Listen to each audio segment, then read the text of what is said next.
Yes, everyone, what's going on? My name's Stephen Howson. That's Omar. That is Ciaran, the fake Irish fella. This is Stretford. Paddock, cheers for joining us.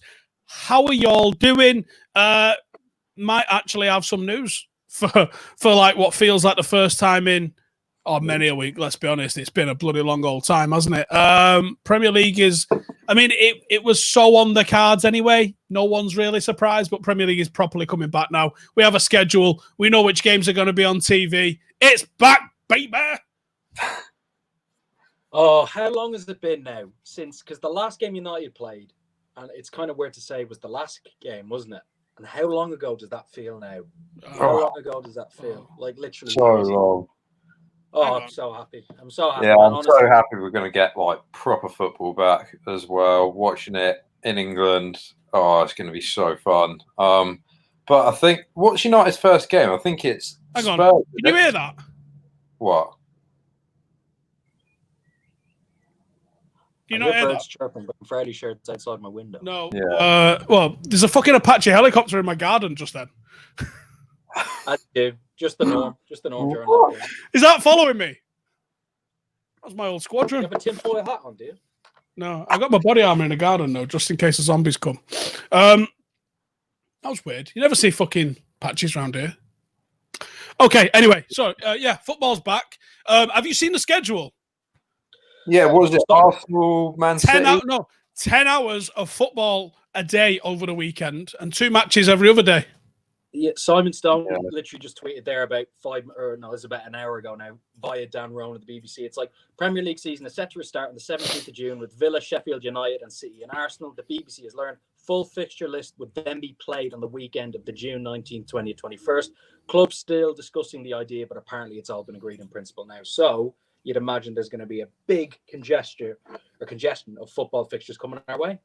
Yep, the football fixtures are going to come our way, but what's sort of been leaked is the schedule for the TV is going to be first game kicks off at 12, then 2, then 4, then 6, then 8 o'clock, which means that we've got 10 hours of football on Saturdays and Sundays. Now, we got a problem here. Now, Omar's not partaken in the rundown. I don't know why. I don't know why either. And Kieran's not been on for a few weeks, to be fair. I've not been on for a while. Shamefully, I will admit, I've been trying to stay off the booze and rum a little bit. But hang on, aren't you drinking right now? Well, both of you drinking right now. I'm glad. Fucking hell. I'm glad. What I'm drinking here is organic, gluten-free, free trade lager. Now, I don't know where it's still fucking lager. In the back of the cupboard somewhere, but it tastes pretty good if you ask me. Okay, so on that note, Joe mentioned this on a Full-Time Devils podcast before. If we start drinking for a United game, now, let's say United at a 12 o'clock kickoff on that first weekend. I'm going to start drinking a good hour before just to get myself in the spirit. I don't know what we're doing if we're doing a watch-along. I've not even thought about that yet. We probably need to figure out if we can even fucking do it like this somehow. But I haven't figured out what we're going to do for watching it. I might just get twisted. Now, we got a problem here, fellas, because if United at the 12 o'clock kickoff, the rundown ain't till 9 o'clock. So if I start drinking at 11 a.m. It's going to have to be an all-day thing. It's going to have to be an all-day thing. I won't last. You seen how many fucking shots we've been doing on there recently? Ben, realistically, you're going to have to pick one game where you're like, right, this is the water game. Get a bit of water on, get your scran in. You got to recharge the batteries, even maybe a 40-minute kip as well. Because if you're hitting the lager early at about midday, you hit that 6 o'clock wall. Even the best of us, you're just like...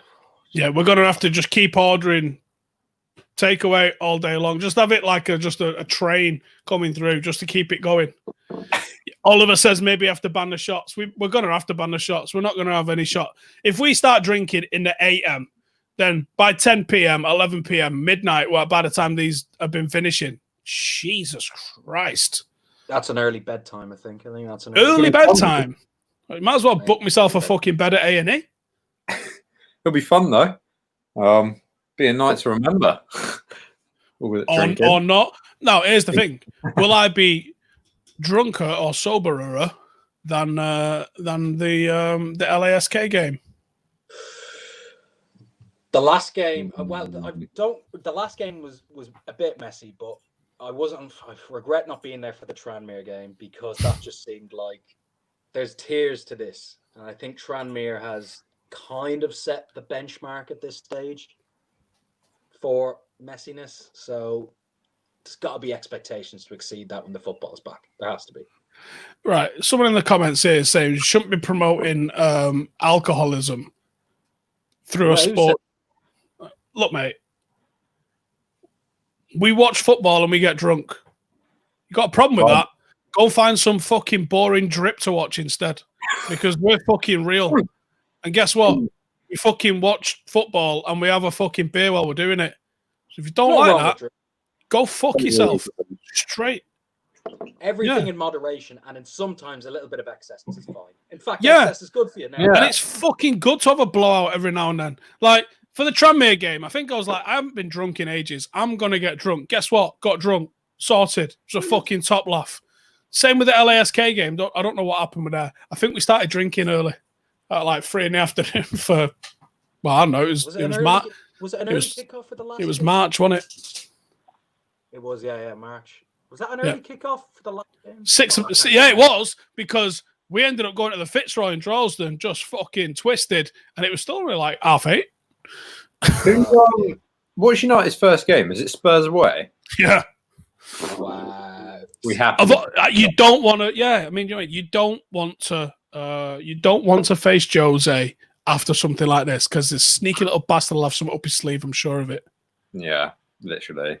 Yeah, that gives us a motivation to get pissed as well for that, because what if we lose against Jose? Against Jose, come at a better time as well, because I don't know about you. The Bundesliga was great for the first weekend back. I loved it, but then just watching some of those games, and some of them have been entertaining. I've liked watching Bayer Leverkusen play, even when they got tonked the other night. But some of the standard of some of those teams, like I'm watching Schalke, and I don't know it's because Wagner coaching them, but it's absolutely atrocious. Bought a Bremen shirt, me. It arrived today. Did you? Oh, did you get a Bremen shirt? Did you? Did they win? Did they win or draw like a few days ago? Because I know they're fucking shite. They lost. They're fucking gash. Yeah. They're going to go down for the first time in their history or something, isn't it? 57 years, 58 Did you guys watch the Dortmund Bayern game? I had so much anticipation for that. Went for a dump for a goal, though, didn't I? Oh, mate, what a goal that was from Kimmich. Oh, I don't know. That was disgusting. Keeper a bit suspect. Keeper a bit suspect for that one, I think. Because he got hands on it, didn't he? He got a big hand on it, yeah. That just makes the goal a lot worse. It's like hitting a free kick and a not going top bins. It's like it's a great goal, but it's just not top bins. It just does not look the same. Dan says in the comments, is the rundown just a lockdown thing? At least do it once a month afterwards. The missus wants to do it, you know. The missus wants to do it. Yeah, I need to get on it. That's well fun, to be fair. What do you guys do? Just get pissed on rum? Well, there's a pretense of a quiz. Don't think we've ever took score at the end. Some people do put their score in at the end, but like no one really cares. We have a lot of effort goes into the questions, to be honest, and we have some really good rounds. And you know, it's just like a hangout with everyone from the studio, really. And there's so much rum involved. Like, I've gone through bottles of rum. Bottles. Not like a bottle. Like, I'm about 4 or 5 bottles deep. We've only done it 9 weeks. Get absolutely fucking twisted on it. And we've started a thing now where people have just been banging in super chats and saying, do shots. So we've been doing the shots. But it's about 3 weeks ago, 4 weeks ago, maybe. It got well out of hand. Like, I don't remember the last hour. Alex had to finish the stream. And when I got up the next day, I fell over. So I was like, might well, we've done it a little bit here. Oh, and I couldn't see. I had to close one eye to fucking see. During the first month of lockdown, I was back in that Woodgate little, whatever it is, little. Oh, mate, you and the Woodgates, you love them. Man. You love them. What's that? Is that the lager? No, it's the one from Lidl. It's for £1.89, and like every crappy B film out there, it's a guilty pleasure of mine, I have to say. But I've never had a drink like it where you get a hangover an hour after drinking it while you're still drunk. Your head, it's just head starts going, but you're pissed at the same time. Stella does that to me. And Carlin does that to me, actually. That's why Carlin can fucking get in a bin. Because you feel ill on Carlin, like, while you're having it. Oh, it's just not right. It's a bad rap, you know. I don't mind Carling on. Yeah, rightly so. Carling's okay, you know. I'd rather drink Carling than what's your favorite? What's your favorite beer? What's your favorite beer?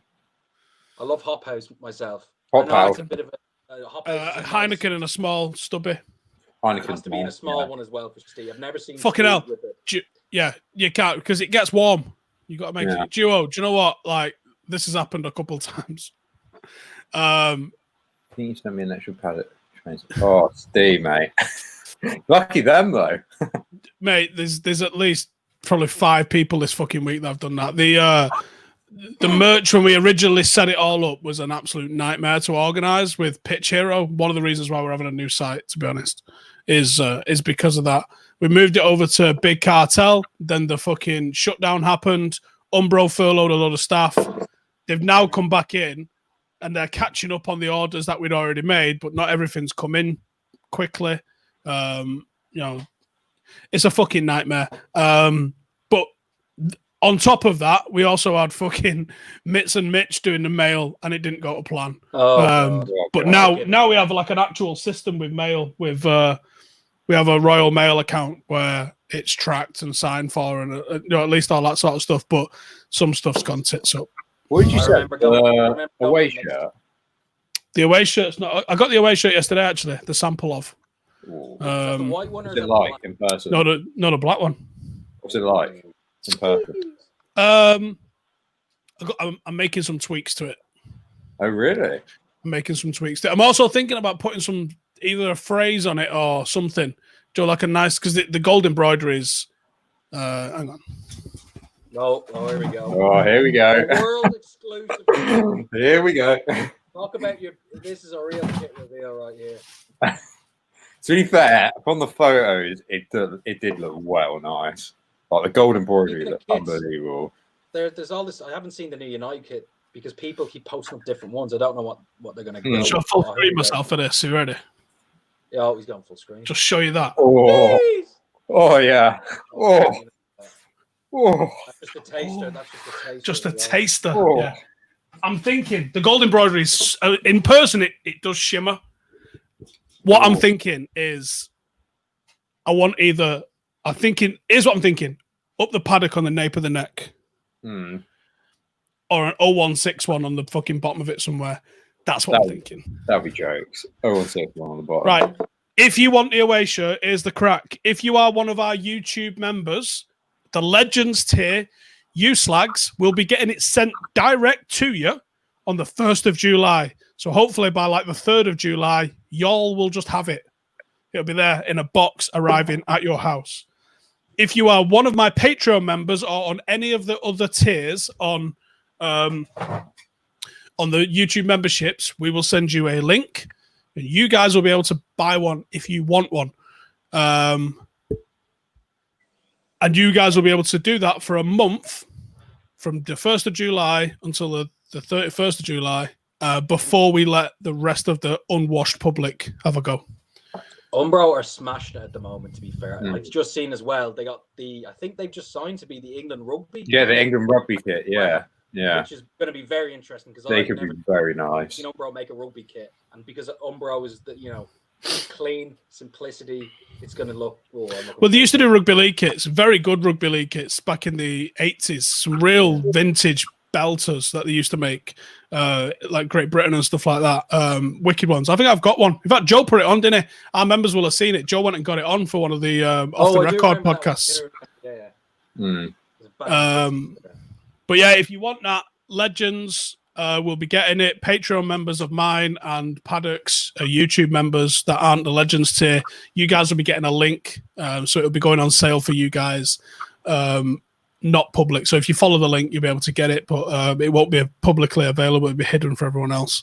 And then everybody else will be able to order it from the 1st of August. I'm excited. The shorts and socks aren't black. They're like as you can see, that's not really black. They're like a charcoaly colour. So it's good. Yeah, I can't fucking wait. My favourite United kit was done by Umbro. Do you know the 92 one when we first won the league? Yes, the Premier League. Yeah, the collar one. Yeah, quite a nice shirt. Well, we had the opportunity. We technically still have the opportunity to go with another. I'm not going to mention them. If I've told either of you to, don't mention them. There was another sportswear provider that have asked us for what would our wish list be to move over to them. And I don't want to move over is the top and bottom of it. I like Umbro. For those who don't know, our office literally backs onto Umbro's, which they're a Manchester company. Did you not know it? No, I didn't know that. You know the alleyway? Yeah. You know the green windows in the alleyway? Is that Umbro, is it? That's Umbro's HQ, yeah. What the fuck? That's mad. I didn't know that. So that's part of there's the retro United vibe to it, which is a big thing. But it's the fact that it's a Manchester-based company. We're helping and supporting local businesses. Why just support any random from around the world when you've got these guys on your doorstep doing good little bits like that? So I wanted to keep it local, and I'll be honest, the deal that we've got with Umbro's about as basic as a throwaway sort of deal as you could ever get, and it could comfortably be improved on by many a level by who we were talking to, but I wanted to stay with them. If we it's something you guys can help with, actually, if we sell a certain number of shirts, which we are, I would say, on course to do, to be honest, but if we sell a certain number of shirts, they will allow us to be one of their custom kit shirt teams. So do you like, who've they got? Everton, Derby, Bournemouth, Werder Bremen, Schalke, Bilbao. No, I think New Balance is Bilbao. They've got a couple in Spain though, and most of Brazil is actually Umbro as well. Really cool, actually, on that front. Well, obviously, those clubs get a fully customized shirt. Like a lot of what we get is quite a template shirt with like tweaks. But there's a lot more variation to the templates than what other sports providers though. Oh yeah, big time, yeah. The basic package. I mean, that away kit alone. I don't know many other sports companies that would let you, when you go in as a basic part of the deal, to mess about and put that kind of thing out. I could be wrong, but from what I've seen anyway. So a fully custom kit, like that, at the moment, we have to choose the colours that they've got. With a fully custom kit, I could just have a big Paddock badge right across the middle. I can do whatever I fucking want with it. I can choose the materials, I can choose the colours, I can choose the templates. So all of that sort of shit, I can't wait to do. And I think the away kit's probably going to sell quite well. And I think if it does, that'll probably take us over the threshold that we need for the number of shirts we need to sell. So hopefully we do it, and then I think we'll probably get a kit which will. I mean, we have designed a fully custom green and gold one. I don't know if I'd go with that or not, if we'd go with something different. There's so much we could do. So much we could do. So many possibilities. So many possibilities. But I'm just looking. Even like I don't usually play football like Sunday League and stuff like that. But even just all this lockdown stuff has me just wanting to go out and just do anything now and get give the football. Yeah. Anything, honestly. The football coming back is just the start of it, man. Honestly, just I can't wait for everything. I cannot wait. Oh, it's going to be so fun. Do you think it's going to be the same? Do you think it's going to dampen your enthusiasm? What the football coming back the way it is? Mm-hmm. I think I'll miss the fans. I'll definitely miss the fan base of it because the fans are everything to me about football. I mean, it's going to be weird. I mean, in the Bundesliga, I thought it was weird itself, but to see it in the actual league that you actually follow, I think it's just going to make it a bit weirder. And also as well with the Bundesliga, you've tended to find that the away teams have been doing well, much better since the fans haven't been in the stadium. It's ridiculous. Have you seen the percentages? It's a joke. It's like 44% of teams have won away, and then 18 are at home. Like it's been ridiculous. So I personally think we might see something similar with the Premier League because being at home means you've got the fans on your side, you've got the atmosphere to pull you through the 90th minute. And I think that plays a massive factor. And I think we'll see away sides doing particularly well when the football season comes back. But that's just a prediction. I don't know what you guys think. I was just going to say as well, just on your topic of the crowds and stuff like that. I know this sounds a bit trivial, but I agree. Watching some of the games in the Bundesliga have been a bit draining. But what Mainz did, and it sounds a bit plastic, I don't know, but what Mainz did, I think it was against Leipzig, they actually played crowd noise throughout the whole game. Just while the game was on, playing throughout the whole time, songs and stuff. And it really did make the game more watchable. I don't know what it was. Because, you know, when you're watching a game, you're not clued in looking at the crowd, are you? You can hear the crowd, but you're not looking at them. You're watching the football. So when you're having that in the background, I think makes a big difference as well. But I don't know if it seems a bit tainted and plastic for the Premier League and grounds like that to adopt. But I think that would make it a lot more watchable, personally. You get ripped for doing it. Yeah, you would. But, I mean, just as someone sitting at home watching it, it does make it easier to consume in that regard. I don't know. Other people are entitled to their opinion, and they'll probably call me a plastic, whatever. It's fine. So, Timo Werner, Yes. which we have chosen as the title of this. It sounds like there's some fuckery afoot, I think it's fair to say, with what's going on. The 55 million, is that euros? It is euros, isn't it? Euro, yeah. 48, 49 million pound Right. release. That isn't a lot of money, even in a downed economy. Not at all. 30 goals in all competitions this season. So Insane striker. 23, I rate him 24. highly. But Why do we think Liverpool aren't going for him at that sort of price? What do you think that's about? Well, obviously, you've got to take into consideration the coronavirus situation, but it's Liverpool. I mean, they should have enough money to get them through this current climate at the moment. But I don't really know why you wouldn't pay it. I mean, that I know you could argue the case that they've got the front three, the Scousers, but of Firmino, Mane, and Salah. But I just don't see 49 and 48 million pound release clause in the current climate. Well, considering what the market was, I think is ridiculously cheap for a player like Timo Werner. Because as Ciaran said, what has he scored now? 30 goals a season. 30 goals in all competitions. Yeah. Yeah. He got a hat-trick at the weekend. He's against Mainz, didn't he? Yeah, absolutely ridiculous. And if it was me personally, I know there's talk about extending Igalo's loan extension like to January. I know there's talk about that, but I would want to aim higher, and I personally think Timo Werner is a better striker than Igalo, but it depends if he'd... I guess it's a difficult situation for United, really, because if you're buying Timo Werner, then maybe you're not taking into consideration Tony being the first choice striker. I don't know. I think he's a very similar player to Marcus, you know, when you watch the movement he makes. Yeah. I mean, I think he's more of a number 9 than Marcus is as an out-and-out number 9. But I think there's a lot, when you look at how he plays, you're like, you see a lot of similarities in you two here. And I think he might end up being a bit too similar. I wonder, is the talk of United being in from him just purely because Liverpool are in for him and they've just thrown somebody else in, because they can never just allow someone to be interested in a player, can they? It always has to be a head-to-head with somebody else.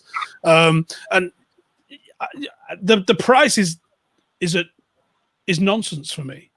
The price is like, I would absolutely be buying jump that. change for a guy like that as well. And just you hit the nail on the head there, Steve. It does seem a bit weird.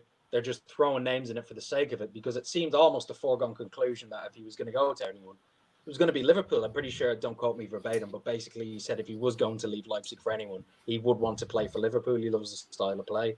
And I'm guessing the papers are just throwing these names in to, mix it up.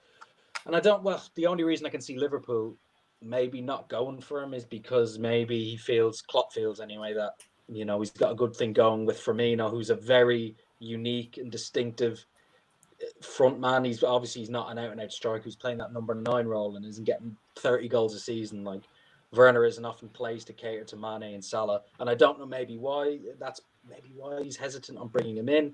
As for us bringing him in, like Omar said, Martial's had statistically, I think, his best season either since Van Gaal or of his United career. It wouldn't make sense to maybe get rid of him now if you ever were going to get rid of him. I don't know. But I think, to me, it just seems a foregone conclusion that if he is going to go to anyone, it'll probably be Liverpool, I think, anyway. Didn't in your Honigstein podcast, Steve, on your channel, didn't he say he was most likely to go to Liverpool, Timo Werner? Yeah, he did. I think he's come out and said something along those lines, to be honest with you. Yeah.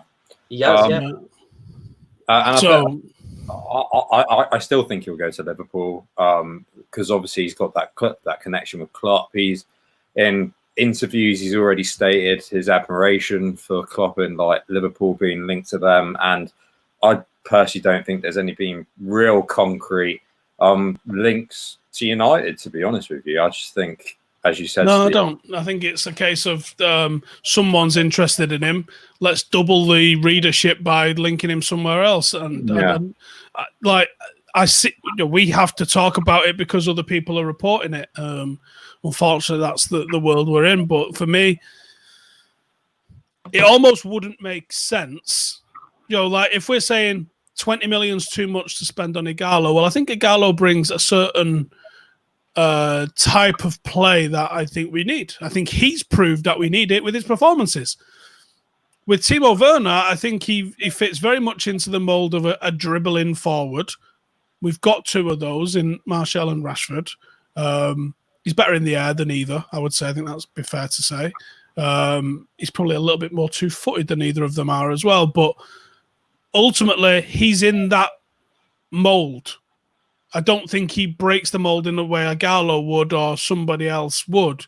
Even though the price is extremely cheap, like I said, it just, for me, does seem to be what I could see Liverpool doing. And I think Firmino gets a lot of credit for the style of player that he is. But don't tell me he's reinventing the fucking wheel. Like, no. He's taking shots, he's not scoring them. Like, he's not like he isn't fucking, he's not like he's just not shooting. I think Liverpool can easily improve him. And I think Salah might have peaked as well. And I think if they was looking at bringing in Sancho and Werner to go with Mane, that's a fucking terrifying forward line.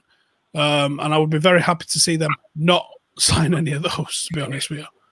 Well, Jadon Sancho's been catching, I'm sure, you've touched on it before, but catching a lot of stick in Germany. I don't think he started a single Dortmund game, has he, since No.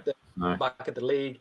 Looks a bit, out of shape, you could say, which is, I suppose, is maybe a bit understandable given the circumstances. Speaking of out of shape, I'm not sure if anyone's seen those pictures of Alexander Mitrovic at Fulham training. Jesus Christ, he's been having way too many Mackey's drive-thrus down south. It's ridiculous, but I think Liverpool bound for Werner anyway. But your man, the Leipzig CEO, saying stuff like that. They're not going to sell for below the release clause and stuff like that, and which obviously makes sense, seeing as it's only 49 million. But yeah, Chelsea is well thrown into the hat, which is weird. They got Abraham, and Giroud even has signed a new contract as well. So I don't know. It looks like Liverpool. I think we can all say that. Yeah, I think sometimes it's very obvious. Like, I remember when Richarlison was coming over to Watford, and he was linked with Watford, United, and Chelsea. So you're like, so he's going Watford then, yeah? Like, what the fuck? Like, you can say it's just utter fucking bollocks. Oh, for those saying like, why is the warm down live now? Because Cam's a fucking idiot. That's why. Because he scheduled up a premiere of the warm down for while I was going to be on this. I mean, he's only worked here a couple of years. He's only worked here 2 years now. You would have thought he'd know what he was fucking doing by now, wouldn't you? But yeah, I mean, I'm not sure the reason behind Sancho starting. Is it because he looks out of shape a little bit? Because he does, to be fair. So is that one thing? Maybe. Is it got the I'm leaving itis that a lot of players have been inflicted with lately? Also maybe, to be honest. I don't think there's a right and wrong answer either way with that, to be honest with you.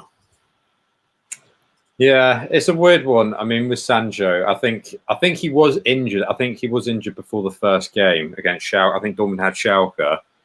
And I think he was meant to be in the starting lineup, but he did get injured. But since then, I'm surprised he hasn't started, to be honest with you. I mean, I know Thorgan Hazard and Guerrero have been doing bits for... Been alright, haven't they?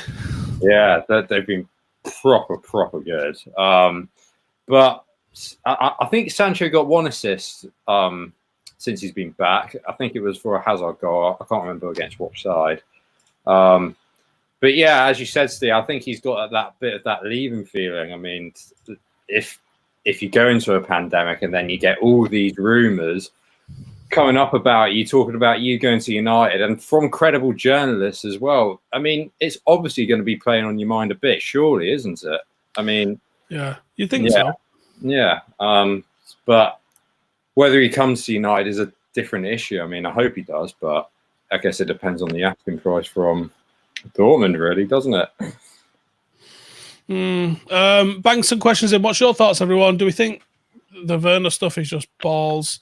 Do we think that there's I'm leaving itis inflicted on Sancho? What's Duo saying here? It was suspicious that Sancho was fit to play half against Bayern, but not enough to play the 90 in the biggest game of the season. Perhaps. Have I seen anything about United withdrawing 140 million? No, that it's an overdraft. And I saw a load of the fucking shit rags going, "Oh, United have got 140 million to spend, and that's it." You're like, no, it ain't. Like, United don't have like 300 million in the bank, and that's ready to go on transfers anyway. Like, that's never been a thing. Most of the time, you get fucking what's it called? They pay on the never. They agree installments. So you never, you get dripped up for it. You don't pay it in cash. They don't turn up at Stamford Bridge ready to buy someone with a briefcase. That's not how it goes down. It's not about how much cash you have in the bank to be able to make transfers happen. Having cash in the bank might mean that you can, cash buyer, get him cheaper. Potentially. If you say to Dortmund, well, I'll give you 110, but I'm paying it over 42 years. Or we can do it today. Cash, money. I'll give you 75. That might change people's opinion, especially in the current market. That might be a factor. But it doesn't matter how much they've got in the bank. United have got fucking hell. They've got nearly $1 billion worth of debt on the club. It ain't shit for them to add a bit more onto it, to remortgage it and just be like, can we extend our credit facility? We've got to think about it, right? Most people have an overdraft of what, a grand or two. They've got a £140 million overdraft. And we owe 240 million in player transfers, and we still owe 440 million for them buying the club in the first place. We owe Kieran's board. We owe we owe like $500 million potentially, or more, 600 million across all of those credit facilities. Do you think if United was like, we need an extra 50 on top of that, the bank would be like, are you not a bit close to your limit? Or do you think they'd just be like, slide that over the fucking table? Yeah, crack on, lads. Go Vegas. I think any banks are turning down handing money over to Ed Woodward and the lads at this stage. To be honest. The banks are that far into us now. We've paid over $1 billion back in refinancing and interest to banks. Banks love giving us money. So if United wanted to, if they were depending on how they wanted to do it, if United wanted to, they could go bananas. They could probably go to the bank and say, give us 500 mil. We're going to totally fucking redecorate this team. And I imagine most banks would fall over themselves to give us that money because how much they're about to make back is outrageous. How much do you then think, both of you, do you think United have to spend then this summer? Do you think it's 100 million, 150 million? And if so, how many players can you realistically see as buying? 4. I think 3 or 4 players is realistic. I think it's harder to get players out of clubs, now than it was 5-6 years ago. And I think 4 is a realistic and attainable target. 4 players from maybe about, they're going to fluctuate in price, but you'd want an average of maybe 50 to 60 million to improve the squad across the board as a whole. So I'd say 4 players is realistically attainable. Yeah, I reckon 3 would be good. I think 3 would be good, to be honest. What's the situation with Jude Bellingham? Because I've heard so much about him and stuff, but whether he chooses, I have no clue. He's gone a bit quiet recently on that front. I couldn't blame him for not coming to United. What is he, 16?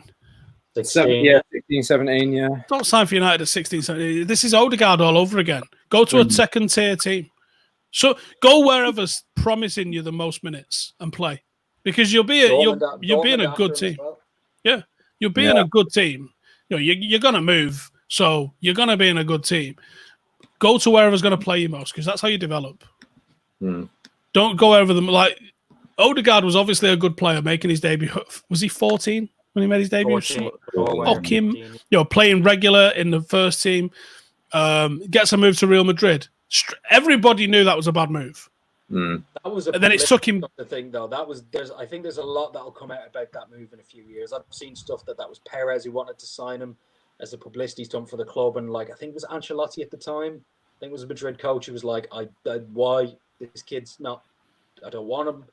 Perez was like, no, and they signed him, and obviously it looks now like it could be actually a decent bit of business, miraculously considering the season he's had at Sociedad. But from the player's perspective, it wasn't a good move. It was never going to be a good move from his perspective. So it was always a case of that. Yeah, he's on at Sociedad at the moment. Yeah. Is his second loan, though, isn't it? He did a loan in Holland. Yeah. I think he's done 2. He was definitely at Herenveen last season, and I think he was pretty good there. May have been at Vitesse Arnhem before that, but I know he was definitely at Herenveen last season, and this season he's been one of the best players in the Liga. Yeah. Sociedad. Should we leave it there, fellas? Yeah. Well, we've still got something in the tank. We can now crack on. We've actually starting to plan our restart content. We're going to work on how we're going to do a watch along over this. That'll be interesting to do. We could probably have like 8 of us. I don't know how many of you have used this. I think you can have 4 on screen at once. No, you can have 6 on screen at once. Yeah. But you can have unlimited, I think, in the back end. So we can just fucking get rid of people if we want and bring others on. So we might do that. Might have all of us just come and do a watch along like this.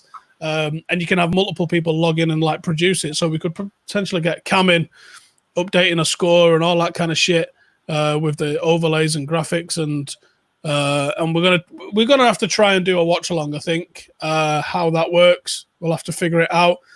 Or are we allowed back in the studio? Because ultimately, well, fucking, they're back in the BT studio. Just because it's going on YouTube and not fucking what's it? Well, what is it? The 19th it's going to kick off. That's in what? 3.5 weeks, whatever it is. You'd imagine by then. Probably another stage has been dropped, hasn't it? I mean, I went and I went to the post office earlier, as some of you will have known because I know that you'll have got the tracking numbers for your kit. I went to the post office earlier, and honestly, apart from everyone standing 2 meters apart in queues, and even on the way there, there's just so many people about. And we was in the office yesterday, packaging them up, and a Northern Quarter looks like it's now a fucking. It just looks like it's a party place, to be honest. The hopping, is it? Busy. Do you know where Flock is and all them lot? Just up the road from work. Just all there, just hundreds of people just having a beer. Jeez. You're like, fucking hell's going on here? Looks like lockdown is unofficially over. Well, it is when you have Dominic Cummings. About to get political. You have Dominic Cummings. I mean, I don't know if my eyes work. I'm going to go for a 30-minute drive. That's with your kid in the back of the car as well. Well, you're going to die, or might as well die together, right? Fucking what now? Oh my god! Some of the maddest shit I've ever heard. That and like, it was the hypocrisy I think that did everyone in. He was the guy putting the rules out, and then he was the guy breaking them. And the government should have come out and said, "All right, yeah, that was wrong." Instead, they was like, "Well, actually, we're following the guidelines," and everyone with a fucking brain looked at him and went, "No, you won't." Nightmares. Anyway, fuck the government and fuck those police officers in America over the George Floyd incident, because that was some bangers shit. That was fucked. I hate seeing shit like that. I know it's even the video of it was like so uncomfortable. There's 10 incidents a day like this in America, though. It's just fucked. Who was I talking to about it? It's the mentality that you've got coming into this of everyone's armed, so you have to come in armed, and it just instantly puts everyone on that heightened alert. They can, like, I saw one of a guy today whose 90-year-old fucking grandma got assaulted. They pulled him over, 2 squad cars with automatic fucking weapons pointed at him because he didn't properly come to a full stop at a stop sign. Amazing. And they're saying to him, calm down, and he's clearly shitting himself because he's a fucking black lad and he's been pulled over by the police. There's probably an actual round percentage number of times that ends in someone dying. So he's right to be fucking nervous. And they're kicking off of him saying, calm down. You're like, how about you calm down pulling people over with fucking guns for not fully stopping at a stop sign? Fuck's sake. Did you see John Boyega's rant about it? I saw that, yeah. Fair play to him, to be fair, because Hollywood we won't fucking speak up or won't say anything about it. They think they're all woke and they think they're all this, but when it comes down to it, they won't say shit because they care more about their career. So I do tip my hat to John Boyega, to be fair. Yeah. I'll check it out. I'll go see what he's been saying. Right, I'm going to wrap it up there. But if you've not gone and seen it, head over to my channel at the moment. We had former United youth player Fabian Brandy join me, and he's talking about Angel Gomez and what he thinks he should do. He's in a very similar situation. Barcelona came in for Fabian when he was 13, and he turned him down to stay at United. So there's quite apt. He also was there during the transition of Solskjaer from being a first-team player into being a coach, and he coached him in the reserves, and he had some really interesting stuff to say on that. So definitely go and check it out. And if you've not, check out the history video from yesterday as well, because they don't do views, and they really should, because they're fucking fantastic pieces of work, if I say so myself. But cheers to these lads for following us. Make sure to subscribe, and I'll see you guys in the next one. Laters. Yeah.